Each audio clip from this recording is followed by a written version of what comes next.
Mic check 1 2. Just for Spencer. And we all get to be in shambles sometimes, Spencer. It's okay. Mic check.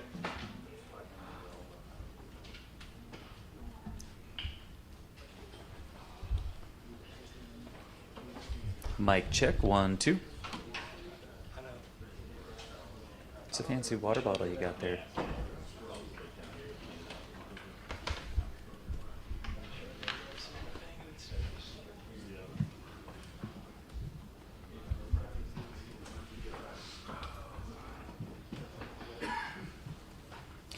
Got a little turf on your knee there. You got a little turf on your knee there. Yeah, I was down. Mm-hmm. Oh, there you go.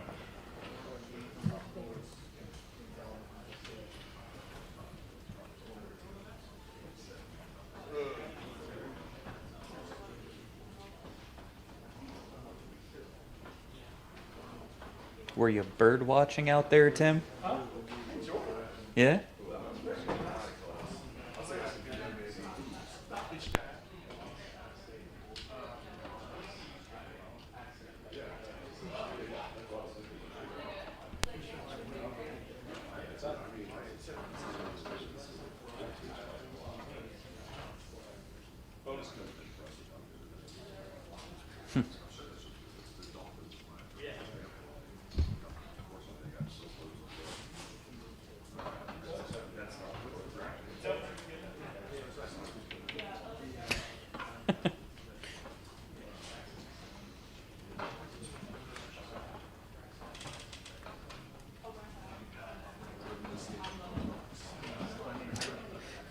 Who who needs a malt box?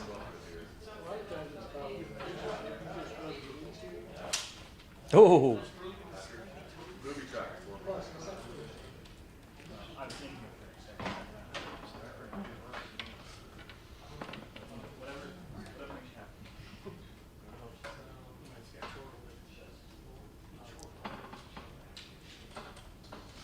what? You're not gonna leave the? You're not gonna use?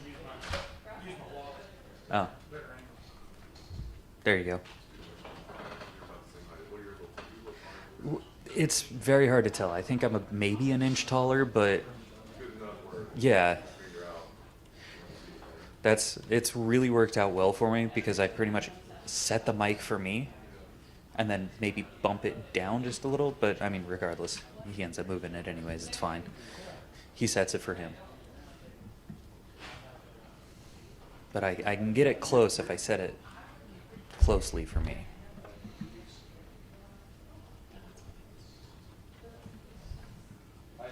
All right, everyone good? How close were they out there from being?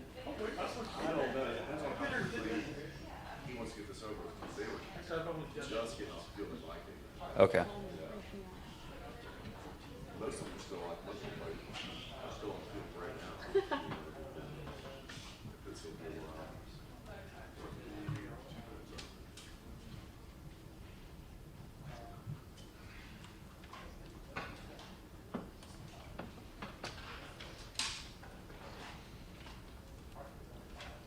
All right, mic check 1 2. Everyone still good? Everyone doing good?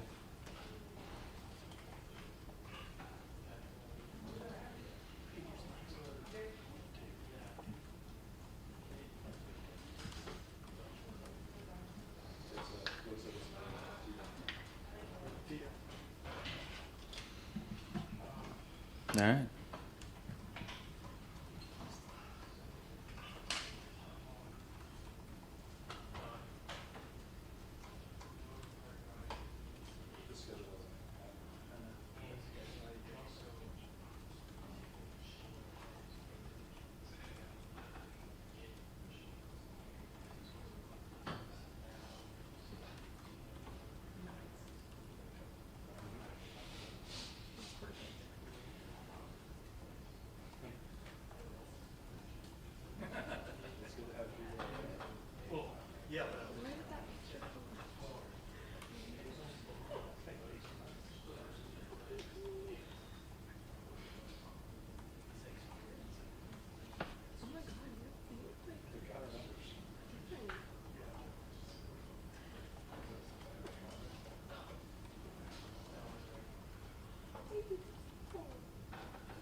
signal?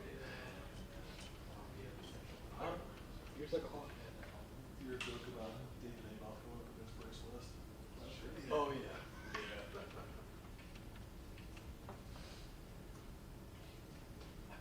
What? Best not messed up.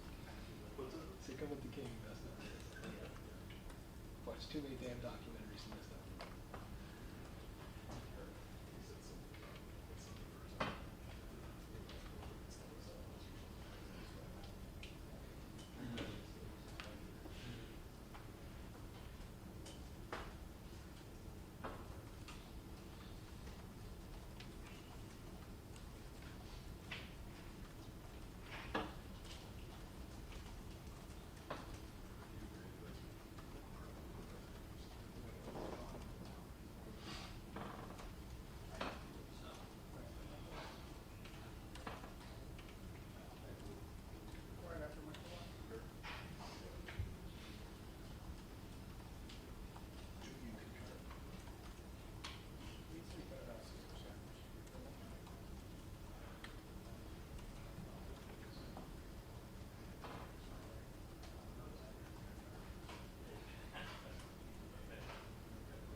That wasn't you?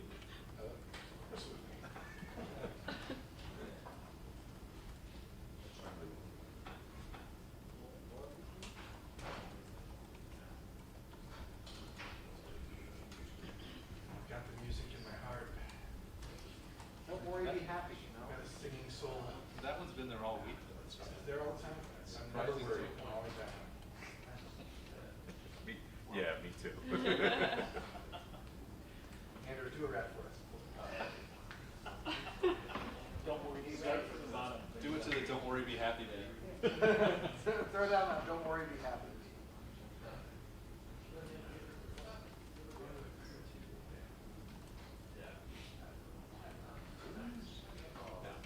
Joe. Yes, man. I watched them win the championship in the first year from the Michigan State press box on that. But I watched them lose also in the first year.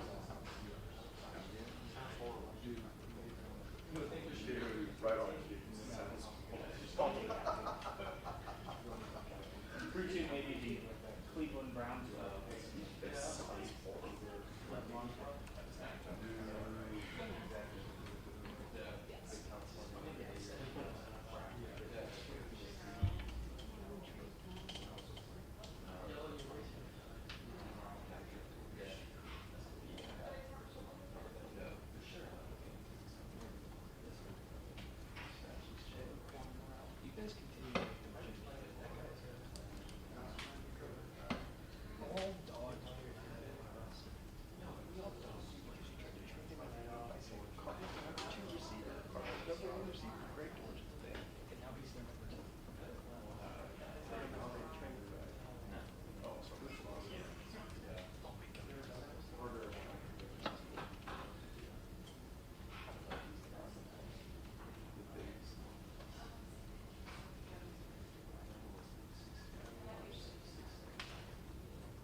thanks for being here. We're going to go right to questions. From right, left, Dave Biddle, 24/7 Sports. Hi, Coach. I noticed Will Howard was taking most of the first team reps. What can you tell us about the quarterback position? Is Will a little bit ahead now? Just what do you want to say about that? Yeah, we've been mixing it up a little bit, but you're starting to see he and Devin get a little bit more the lion's share of the reps with the ones. I will say that he's taken command of the huddle at the line of scrimmage. I think he's much more confident out there. No decisions have been made. We're gonna probably scrimmage a little bit on Saturday. By then we'll take an evaluation and kind of see where we're at. But both guys are getting reps with the ones. But I will say that Will really has taken some strides here in the last couple practices, taking control of the offense, making plays on third down. Again, hasn't won the job, but we have seen some positive play there. Thank you. Yeah, one and done, guys. Thank you. Appreciate that. Joey Coffin, Columbus Dispatch. What have you really liked about Will and the things sort of you mentioned sort of him taking his one job, he's taking some steps and stuff. Yeah. What he had to play Saturday, we saw him run, we've Yeah. seen some good throws. What just in general, what do you like about what he's done? I think this preseason you've noticed a total command of the offense. He's put some work in, I think, this summer, not only on his body, and by the way, I think it was 2% body fat that he changed, and so that part was big, but also just understanding of the offense. He's worked on his throwing mechanics, but if you just said, give me the one thing that looks different this preseason, it's his command of the offense, the way that he's making decisions, and his movement. I guess a little bit one more thing. You have a vote in the coaches poll this year. How did the Buckeyes do on your ballot? If you want to share it.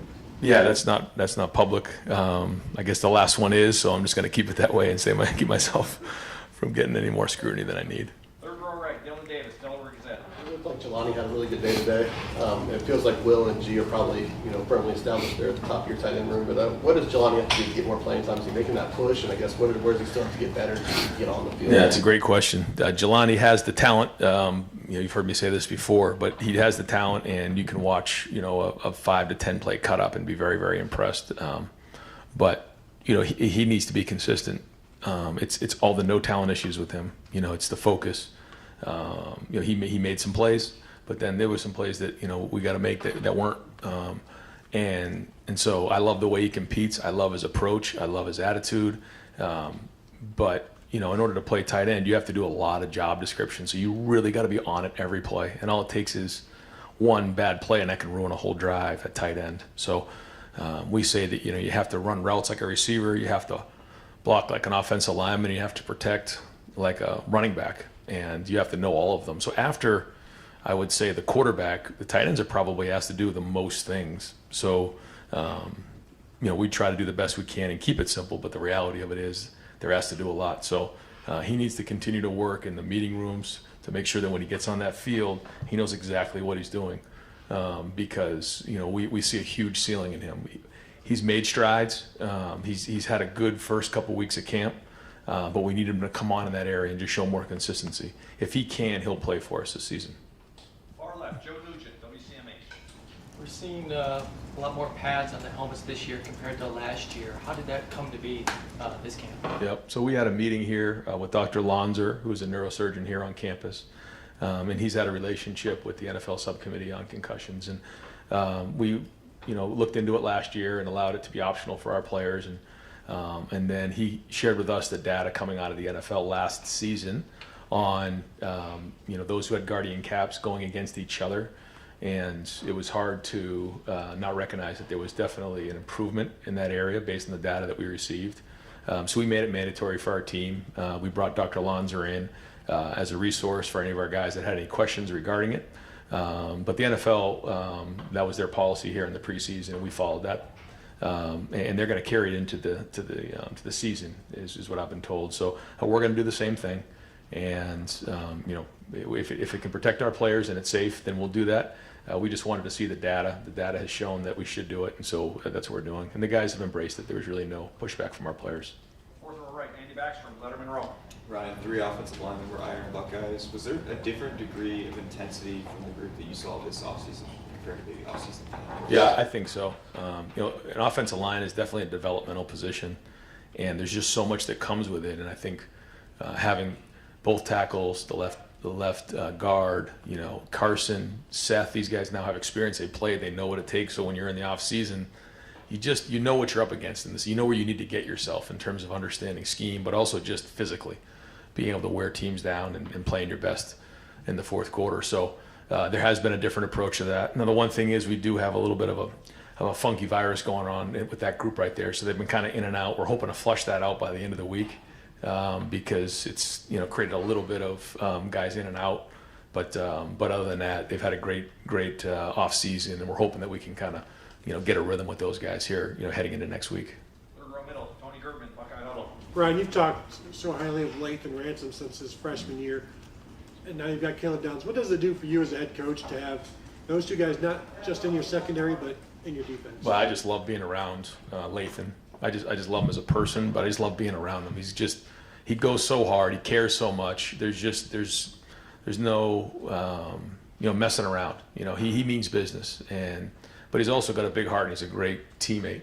And when he decided to come back, that was a big deal for our entire defense and our entire team. And so I love being around Lathan. He's a competitive guy. He plays really, really hard, and he's poised to have a great season. And then he and Caleb back there, and then you got Jordan at nickel, and then Denzel and IGB, and you feel Jermaine Matthews every day out there. Malik Harford showing some different things. I mean, there's a swagger and a strut with that defense right now. They love to compete. They love going against each other. They kind of go back and forth with the wideouts every day and the tight ends every day in practice.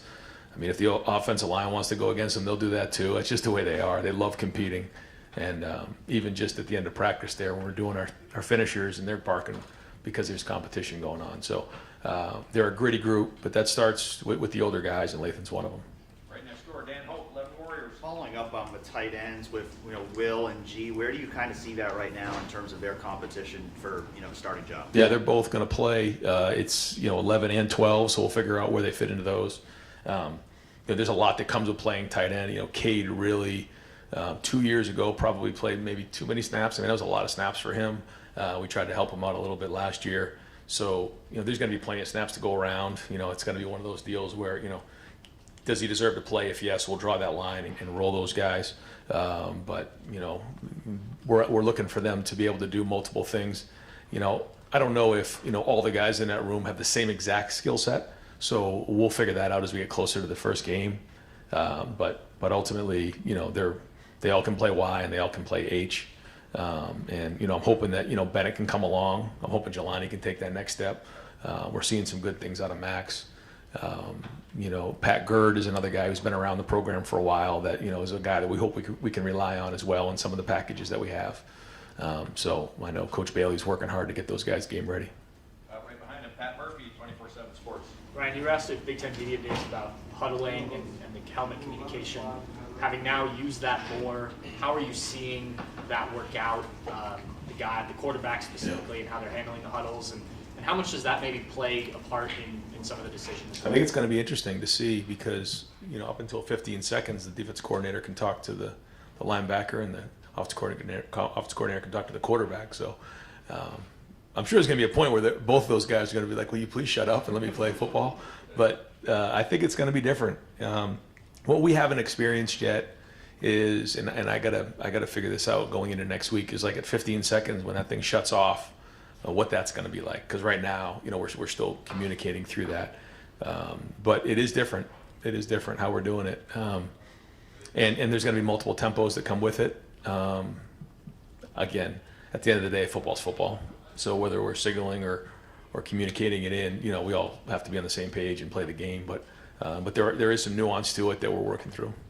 Deep center field, Jeremy Birmingham, the podcast, Kings of the North. Ryan, how hard is it with as good as the secondary is and as confident as they are out there, how difficult does that make evaluating quarterback play, but also the wide receiver depth to see who's really taking the steps they need to? Because it seems like to complete a pass out there requires an absolutely perfect play. No, I don't think so. I think, our guys have been very aggressive and they've challenged a lot of throws, but the good teams we're playing are going to be the same way. So that's the standard. And, that, as we say about this all the time, iron sharpens iron. I think Denzel built so much confidence. I asked him the other day, like, who's the best player you've gone against since you've been here? And he was, he mentioned the guys that are on our team. So it's vice versa. You know, if you can get open and catch a ball in a fade against IGB or Denzel, or you know, catch the ball over middle, or you know, work a vision and break against Caleb Downs or Lathan Ransom or Jordan Hancock, then you know you're going to be pretty good against most of the guys in the country, and it builds confidence that when you can do it. I think the thing that I appreciate is every day these guys are bringing it. You know, every day when there's a competition and it's nasty out there, it's gritty, and you know, I think right now there's probably more depth in the back end on defense than there is a wide receiver, and so we need some of those guys to step up. But we will. You know, the good news is, again, if you can do it in practice against our defense, then you can do it in a game, and then you can prove to the coaching staff you deserve to play. And I think that's a motivating factor for our guys. Fourth row right, Cameron Teague Robinson, The Athletic. Right. In media days, you mentioned Brandon Inniss as somebody that you feel when you're out there. Yeah. And we've been able to see him healthy, obviously now, and can make is really cooking out cuts. How much does that add versatility to what you guys can do with him? Because he can do so many different things. Well, you've heard people talk about almost building a basketball team, you know, different sizes. And when you look at, you know, Carnell and Emeka and Jeremiah, and then you look at Brandon, I mean, they're all different sizes. And Brandon's built low to the ground, but just super competitive. I mean, we say this all the time, like, can you see a guy play? Yeah, but can you feel a guy when he's out there? You feel 11 when he's out there. It's just the way he plays. And he's competing his tail off, and, you know, he's jawing back and forth with a guy. He loves the competition. And I just like that part of his game, and he has toughness. I think when the ball's in his hand, you know, he's a strong runner. You know, he's played some quarterback in high school. He's played some running back in high school. I mean, he's done a lot. He can return. He's very versatile that way. So, you know, if he continues to build, and he's not perfect. I mean, there's things he's got to get better at, but you know, we're going to count on him to be a key contributor this year. Right next door, Spencer Holbrook, Letterman Row. Ryan, I saw Altair Armstrong get into a little bit of a pushing match with one of the guys. Saw Davison get into Jeremiah's face after a pass breakup. Do you like seeing that intensity right now? Is that something that you don't want to encourage guys to be fighting on the field? But like, are you seeing that intensity that you want to see in practice Saturday, even though these guys seem to be pretty tired at this point? Yeah, no, I mean, it's different between, you know, getting tired and throwing a punch and getting thrown out of a game or breaking your hand. That's just complete undiscipline, you know. It's another thing when you're just going so hard that you're going to be jawing and pushing and being edgy and playing all the way to the edge of the whistle. Like, that's what we want right there. And, you know, our guys aren't going to back down from anybody. And it's just, that has to be that mentality every day when you're out there. And you have to bring it. And so, you know, we're not going to have guys running from the sideline, getting into it. You know, we have a protocol for that. We've talked to our team about that. And, you know, we can't be, you know, whatever we're doing in practice, we're going to do in a game.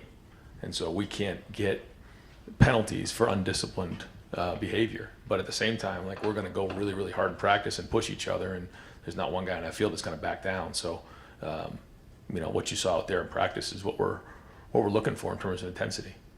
Austin Ward, podcast. Ryan, how has this illness with the offensive line impacted the evaluation or position battles, or even like just the way you've practiced in the first week? It hasn't really affected us yet. It did a little bit today. We had a couple things show up, and so, you know, a couple guys on the offensive line had to double up, and I called them out after practice and gave them a shout out, because that wasn't easy. It wasn't all perfect, but they were tough and gritty and really gutted it out. You know, if this continues like this, then it is going to have an effect. You know, if we can kind of flush this out here pretty soon, then I think it'll be just a bump in the road. So we'll see how this weekend shakes out. Bill Rabinowitz, Columbus Dispatch. Yeah, we saw Jeremiah was named one of the 10 Ironmen or whatever, which as a freshman I'm sure is impressive. You've been very careful to not want to kind of add to the hype, but I mean, is it to the point now where it's like, you know, there's no denying it? And just his battles with IGB, for example, how much does that make him better? Yeah, he loves it. We were up in the training table the other day, and so that's why I came here, to get better. And, you know, I'm going against these guys and learning about myself, and I love his spirit. He's so competitive. You know, for somebody who's as talented he is, first off, he's strong and he's powerful and he's big, but it's his work ethic to me that just jumps out. He's physically tough. I mean, physically he'll get after you, but also when he gets out there, very, very few MAs for a young player. He takes his game very, very seriously. He puts the work in off the field. You know, and if he doesn't, you know, make the play, he's hard on himself. And so, you know, rare do you find somebody who's as talented he has, but has really good discipline and skill at that age. So we haven't played a game yet, but he's building a lot of respect amongst his teammates for sure. Right behind him, Stephen Means, Cleveland.com. It's just funny watching you deal with that. August 31st is going to be very interesting.